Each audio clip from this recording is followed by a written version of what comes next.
একটা প্রশ্ন করছি ক্রিকেট নিয়ে, এটা কি আইসিসি?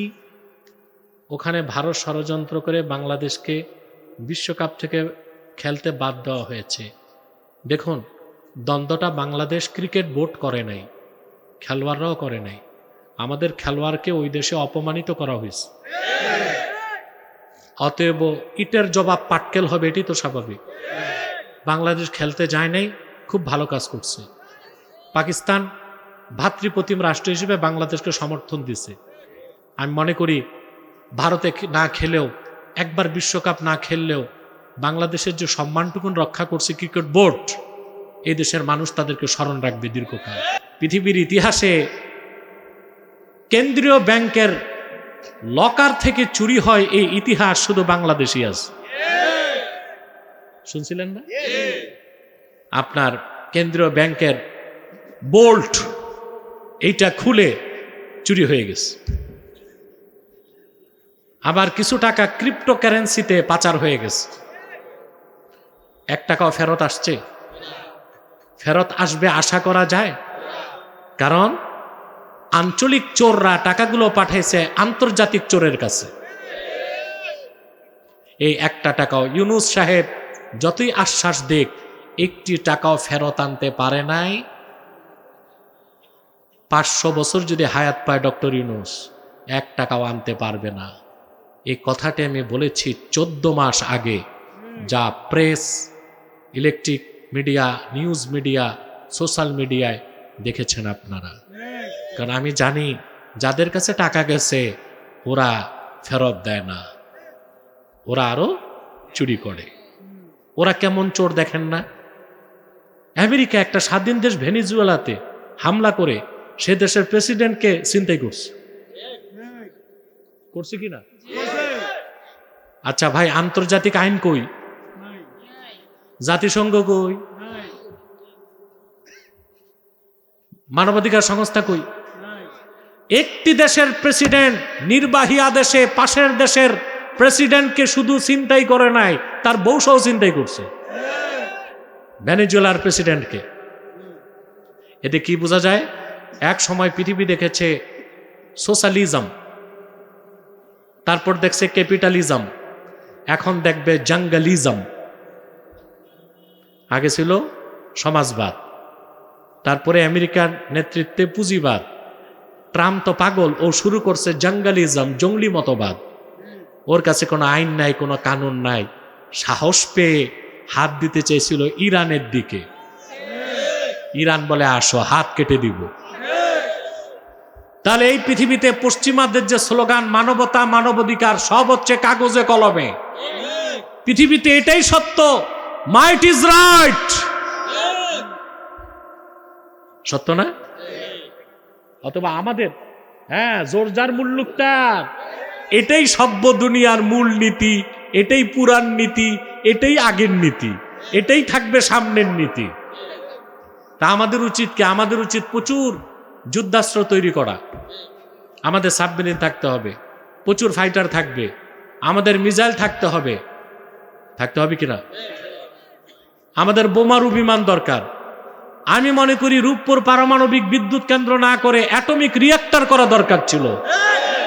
এটাও আমাদের দরকার, কারণ আমাদের সবচেয়ে বড় শত্রু আমাদের পাশে, ঠিক কিনা? অতএব এই কথাগুলো কেন বললাম? এই জন্য বলেছি যে আপনার স্বর্ণটার দাম বেড়ে গেছে, এই জন্য এখন ডলারাইজেশনের মাধ্যমে ডলারকে পৃথিবী থেকে উৎখাত করার আন্দোলন শুরু হয়েছে।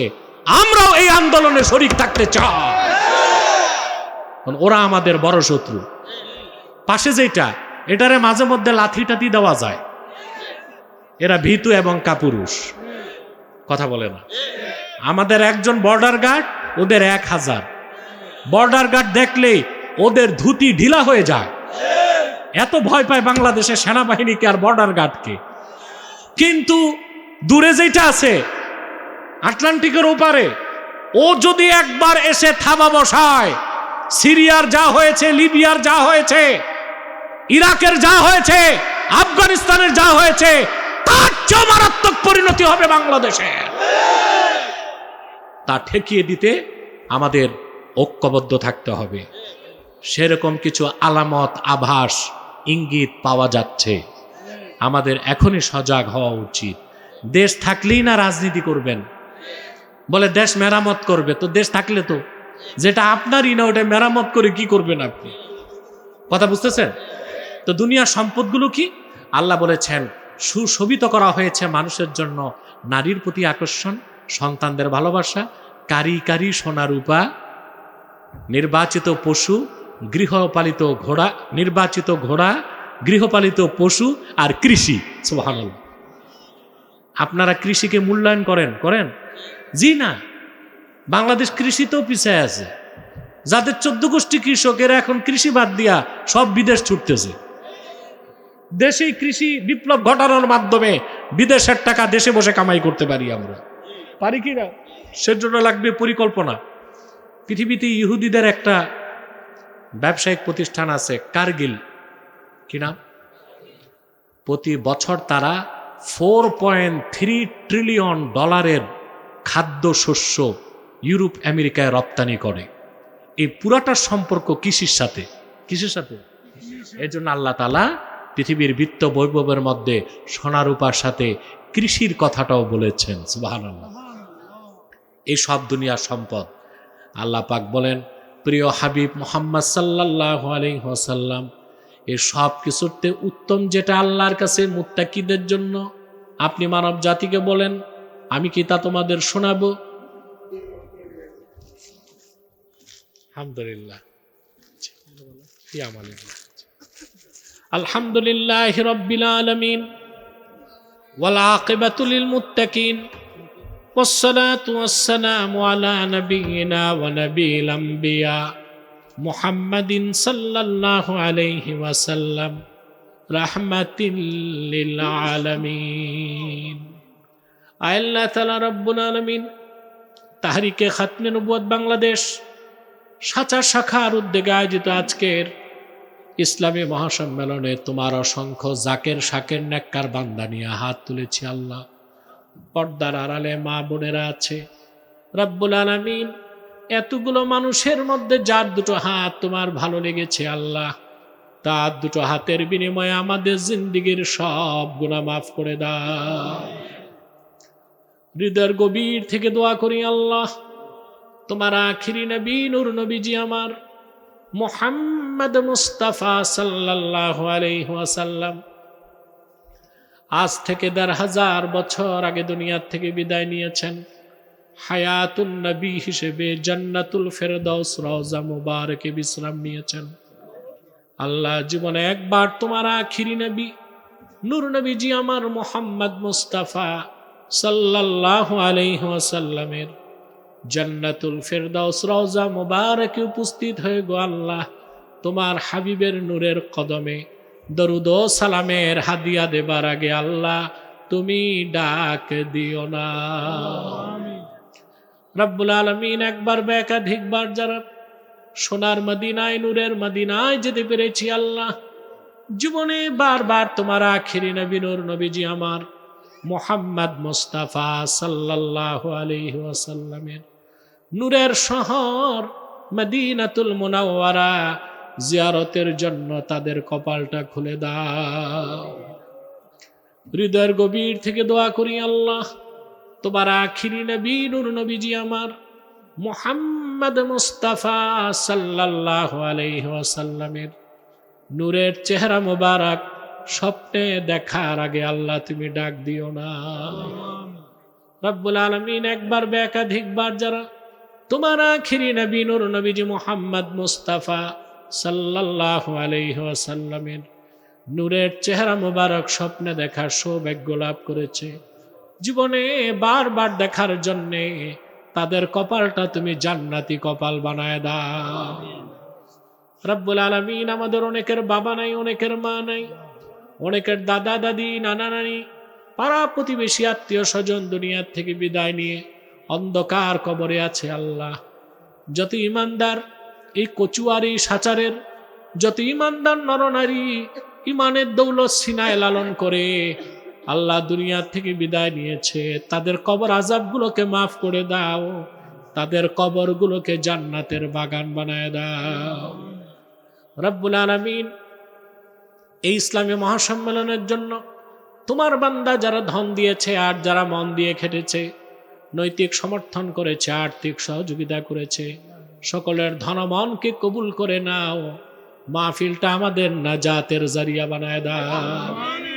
আল্লাহ, প্রতি বছর সাচার বাজারে স্কুল মাঠে মাহফিলটা হয়। রব্বুল আলামিন, কোরআনের মাহফিলের কারণে সাচার বাজারকে তুমি রক্ষা করো। সকল চুরি থেকে, ডাকাতি থেকে, প্রাকৃতিক দুর্যোগ থেকে, আগুন থেকে, বৃষ্টি থেকে, বন্যা থেকে হেফাজত করো। প্রত্যেক মুমিন মুসলমানের হালাল ব্যবসায় প্রভূত বরকত দিয়ে দাও। রব্বুল আলামিন, আলোচনার শুরুতে তোমার বান্দাদেরকে আমি প্রলোভন দিয়েছিলাম, সম্মিলিত মুনাজাত করলে গুনাহ মাফ হবে, দোয়া মাফ কবুল হবে। মাবুদ, যদি আমার ত্রুটি বিচ্যুতি গুনাহের কারণে আজকে দোয়া কবুল না হয়, কাল কিয়ামতের দিন তোমার বান্দারা আমাকে পাকড়াও করবে। রব্বুল আলামিন, আমার গুনাহের দিকে লক্ষ্য না করে তোমার কোরআন কারীমকে সামনে নিয়ে হাত তুলেছি। আল্লাহ, আমি সবার জিন্দেগীর গুনাহগুলো মাফ করে দাও আল্লাহ তাআলা। রব্বুল আলামিন, পর্দার আড়ালে আমার মা বোনেরা হাত তুলে বসে আছেন। অবলা সরলা সতী সাধ্বী মা বোন যারা হাত তুলে বসে আছেন, তাদের প্রত্যেককে আবেদা, জাহেদা, সালেহা বানায় দাও। আল্লাহ, তাদের প্রত্যেককে একটি সোনার সংসার হাদিয়া করে দাও। মাবুদ, আমার কত কুমারী বোন আছে, বিয়ে হয় না, দারিদ্রতার কারণে, যৌতুকের অভিশাপের কারণে কত বোন আমার বয়স বেড়ে 20 থেকে বুড়ি হয়ে যাচ্ছে। রাতের অন্ধকারে চোখের পানিতে বুক ভাসায়, কাউকে লজ্জায় বলে না। এরকম যত কুমারী বোন হাত তুলেছে, আল্লাহ, তাদের প্রত্যেককে এক একজন ইমানদার, চরিত্রবান, সক্ষম যুবকের দ্বারস্থ করে দাও। রব্বুল আলামিন, কচুয়া ও সাচারের আমার কলিজার টুকরা যুবকগুলোরে তোমার হাতে তুলে দিলাম। প্রত্যেকটি যুবককে খাঁটি ইমানদার বানায় দাও, সহিহ আকীদার ধারক বানায় দাও, আহলুস সুন্নাহ ওয়াল জামাতের অনুসারী বানায় দাও, তাহরিকে খাতমে নবুয়ত বাংলাদেশের সৈনিক বানায় দাও, নামাজি বানায় দাও, রোজাদার বানায় দাও, চরিত্রবান বানায় দাও। মাদকের অভিশাপ থেকে তাদেরকে রক্ষা করো আল্লাহ। চাঁদাবাজি, সন্ত্রাসী থেকে মুক্ত করে দাও তাদেরকে।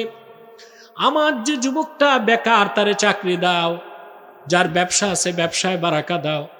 যে যুবকটা বিদেশ যেতে চায়, তার স্বপ্ন পূরণ করে দাও। রব্বুল আলামিন, আমাদের মুশকিলাতকে আসান করে দাও, নেক হাজাত ও চাহাতকে কবুল করে নাও।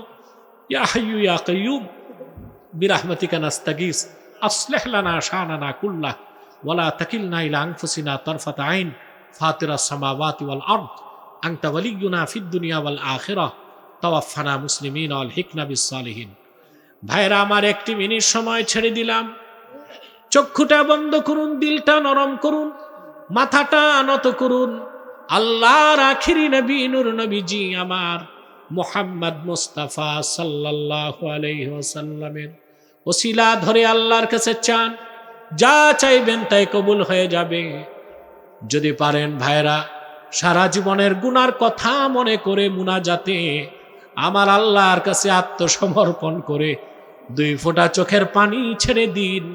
দোয়াও কবুল হয়ে যাবে, তওবাও কবুল হয়ে যাবে।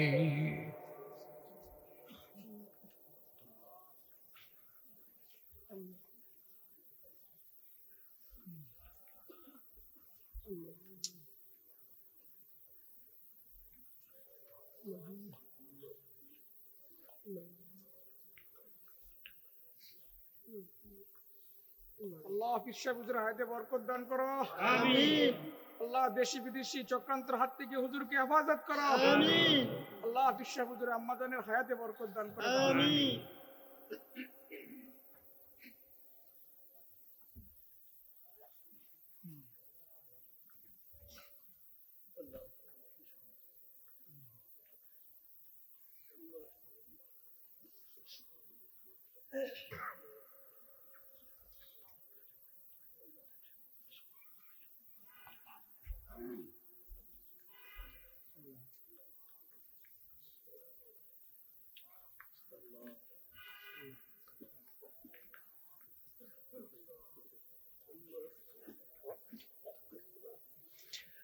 اللهم إنا نتوسل إليك بوسيلة حبيبك المحترم نبيك الخاتم سيدنا وسيد الأبرار نبينا ونبي الأنبياء محمد بن عبد الله نبي الله رسول الله صلى الله عليه وسلم الذي أكملت به قصر النبوة وحكمت أن لا نبي بعده وأعلنت في القرآن بالبرهان أن محمدا صلى الله عليه وسلم خاتم النبيين والمرسلين قبل 1500 سنة وصلى الله تعالى على خير خلقه نبينا محمد نور الله وعلى آله وصحبه أجمعين برحمتك يا أرحم الراحمين